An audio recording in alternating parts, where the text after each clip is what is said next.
Back to LearningStrome Academy. So friends, in this video we are going to talk about more about data types. Okay. So friend, let's start the video. So friend, first of all, I would like to talk about bool data. In the last video, we discussed about the integer type and we discussed what are the various forms in which we can represent our integer numbers, and we discussed about what are the concept of range and the size for the integer number. Okay, so now friend, we are going to discuss about bool data type here, and then we are going to discuss about float data type, and then we are going to discuss about complex data type. Okay, so friend, first let's start with bool data type.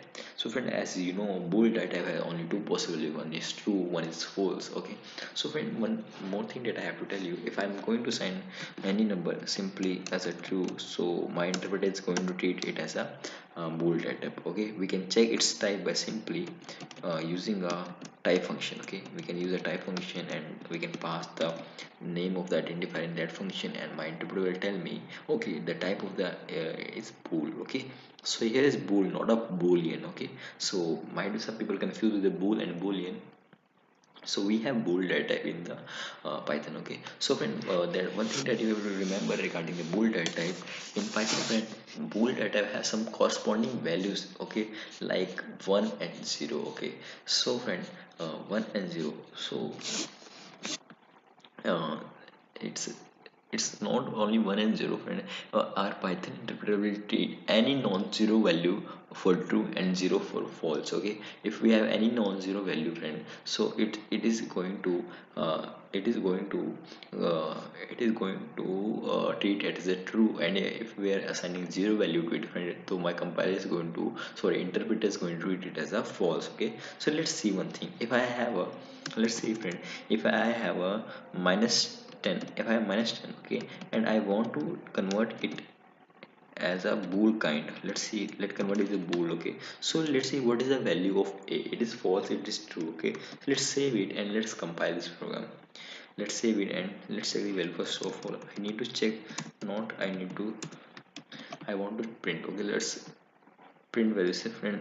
Sorry, see friend, here we are converting this number into bool. Okay, so see friend, if we'll when print it, and we will get true here. Okay, so it's mean that any non-zero value, if we are assigning any non-zero value, okay, any non-zero value to our boolean kind of value, okay, variable, in that case, friend, it is going to treat it as a true. Even friend, if I'm going to assign it as a 0.001, okay, it so my interpreter will treat it is a non-zero, it is not as zero. So okay, my interpreter will convert it in a true form. See, we are getting true here. Okay, so friend, now I think it is clear to you, our interpreter is going to treat my true and false by a non non-zero and zero ways. Okay friends, so now if so one more thing that I have to tell you regarding the bool data, friend. Let's suppose we have an expression like true plus false plus true plus false. Okay friend, now friend, might you think that it is not a varied kind of expression, but friend, as I told you that we have a corresponding values. Okay, like true, okay, for true we have a 1, for 0, for false we have a 0, for true we have 1. So this kind of expression is also possible in Python. Okay, so friend, what do you think, what is the answer of this expression? If so friend, pause the video here and comment in the comment box. Okay, so and then complete your answer with us. Okay, and then we will, if your answer is right, then we will appreciate your answer. Okay, so friend, let's compile it, friend. We are getting 2 here. Okay, so it's mean that this kind of expression is valid. So how it is get, we are getting 2, 1 for it, 1 plus 0 is 1, 0 plus, again we have 1 and 1 is 2, 2 plus 0 is 2. Okay, so that's how we are getting an answer. Okay friend, so it's mean that we can also perform any like minus kind of operation here, like minus, okay, like plus and then minus. Okay, let's see what is it going to, we are going to get. See, we are going to get 0 as a answer. Okay, because the expression we are 1 minus 0 1, and 1 minus 1 is 0, so 0 plus 0 is 0. Okay, so in this way, friend, we can also perform multiplication kind of thing and division kind of thing. So friend, now I think it is clear to you. Now it is clear to you, friend, if I'm going to perform, we are going to get another division by 0. Yes, friend, because as we know, we cannot divide any number by 0. Okay, so that's why we are getting a division by 0 error here. So friend, I think now it is clear to you that all operations that are valid for numeric types are also applicable for the boolean type. Okay, if I can divide it, two boolean numbers, I can divide, multiply two boolean numbers, I can perform multiplication. Okay, so friend, now I think it is clear to you all operations that are valid for numeric types numbers are also possible for the bool type numbers. Okay, so friend, so such kind of things are not possible in other languages. Okay, so you have to remember this thing. Okay, so it is new things in for the bool data type. Okay, so okay, so next data type that we are going to discuss is float data type. Okay, friend, so let's start.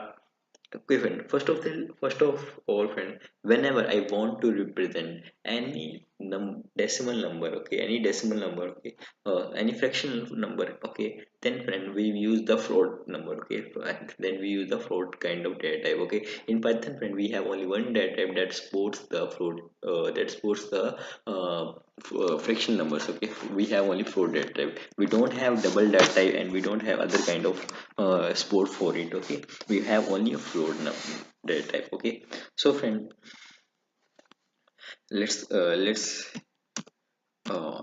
see. Okay, so there's no need to proceed with f like other language. Okay, like other language we have to proceed with f. Okay, there's no need to put. Okay, just we have to simply write a number and we can work with it. Okay, simply if I'll print it, we are getting 4.6. Okay, see friend, one more thing that I have to tell you, friend, that it is simply if I want to represent any fraction number, then we have a float that type. Okay, if I will check its type, so my interpreter will tell me, oh, yeah, you are using a float that type. Okay, like other languages, the default type is double, but not here. Here is only float data type. Okay, so this is regarding float data. We don't have double kind of things here. We have only float data type to support a float number. Okay, so next thing that we find, what are the various ways in which we can assign a float number. Okay, as we saw that for integer we have four different ways in which we can assign number. A hexadecimal number. Okay, hexadecimal way. Another way is like we have we can assign a number in octal format, we can assign our number in decimal format, or we can assign a number in binary format. So let's see, can we assign a number in floating point number in this kind of format or not. Okay, so let's see, friend. So let's try to assign a number in hexadecimal format. Okay, so for hexadecimal format we have to prefix our number with 0 and x. Okay, and then the range. Okay, for it. Okay, and then let's then print it. Let's say this number.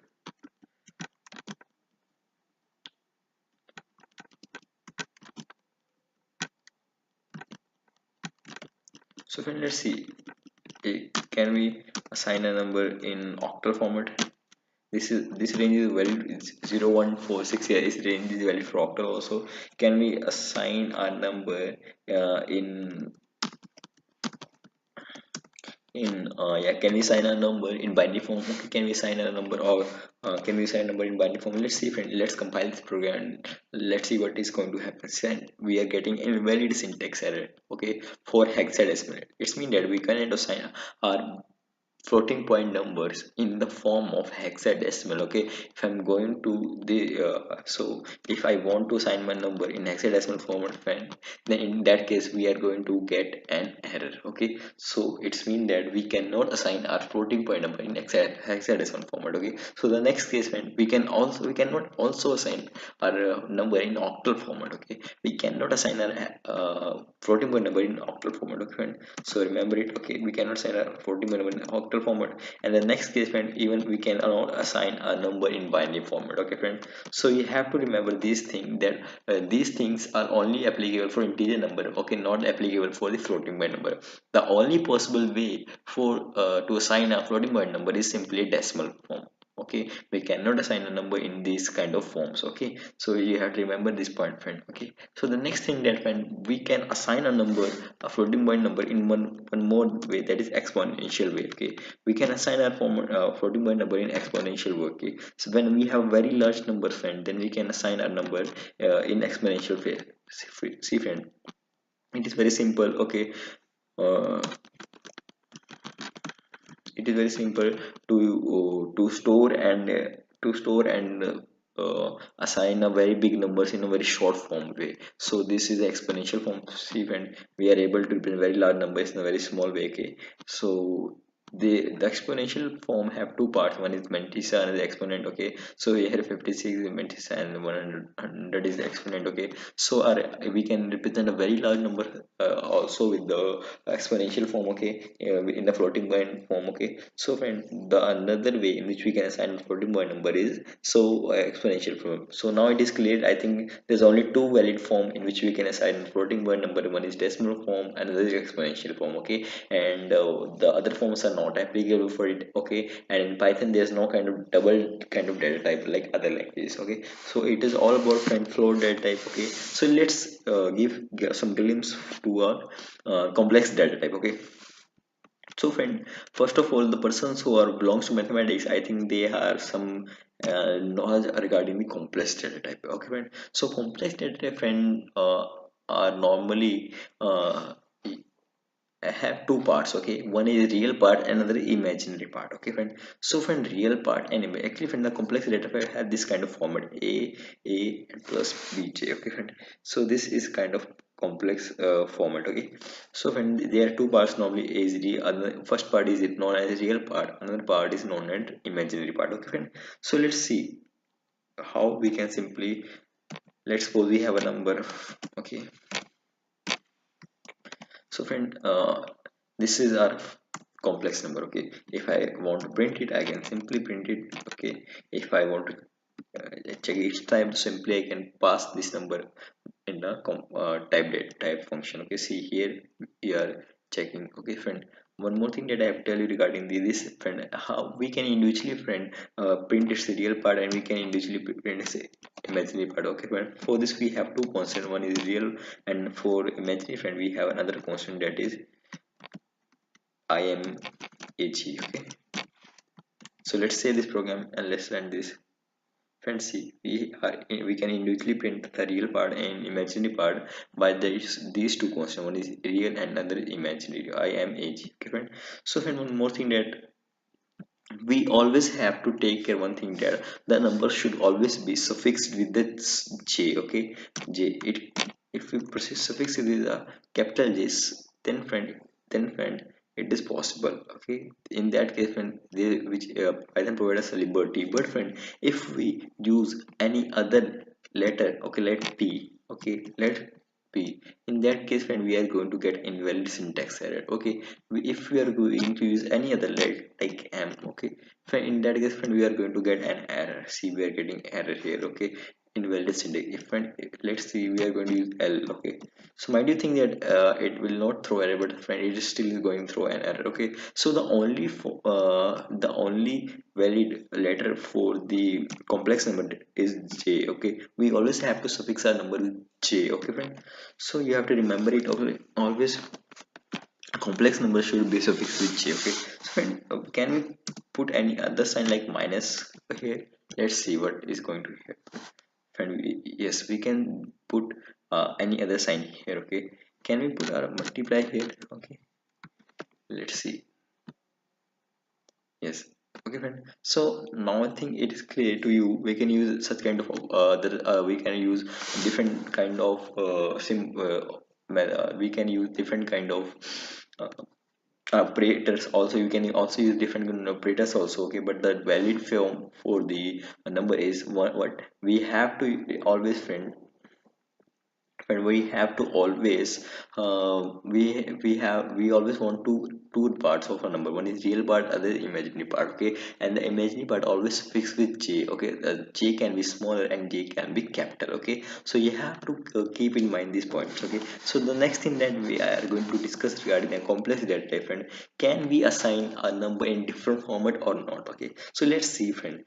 Let's assign a floating point number here.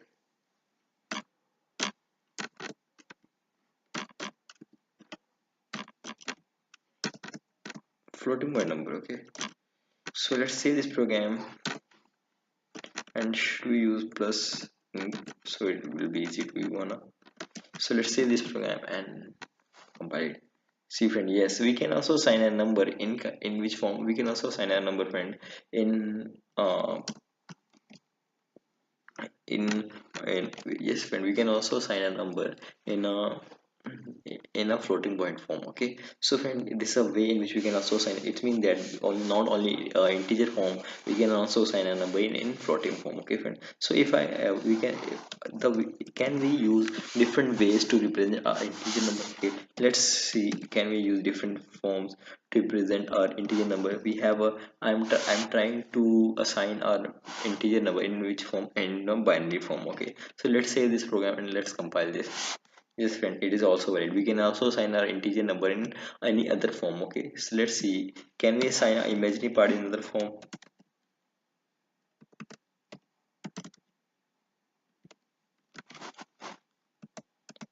Let's save it and let's compile it, friend. Friend, we are getting an error. Okay, so it means that the only valid form for the imaginary part is what we only use a floating point number, or we only use a decimal number for the imaginary part. Okay, let's we but for imaginary number, for the real number part, we can use any kind of representation. Okay, but for the imaginary part, we have to only use the word either integral form or decimal form, or either the floating point form. Okay, so friend, this is all about the complex data type, the rules that we have to remember. What are the various operators we can use in between the complex number, the real and imaginary number? Okay, or we what are the letter that always be suffixed with the imaginary part. Okay, and what are the various ways in which we can assign the values to imaginary and the real part? Okay, and what are the in various forms of integers that we can assign? Okay, okay, friend, thank you, bye bye. In the next video we are going to give some glimpse regarding the string data type. Okay, and okay, friend, thank you, bye bye.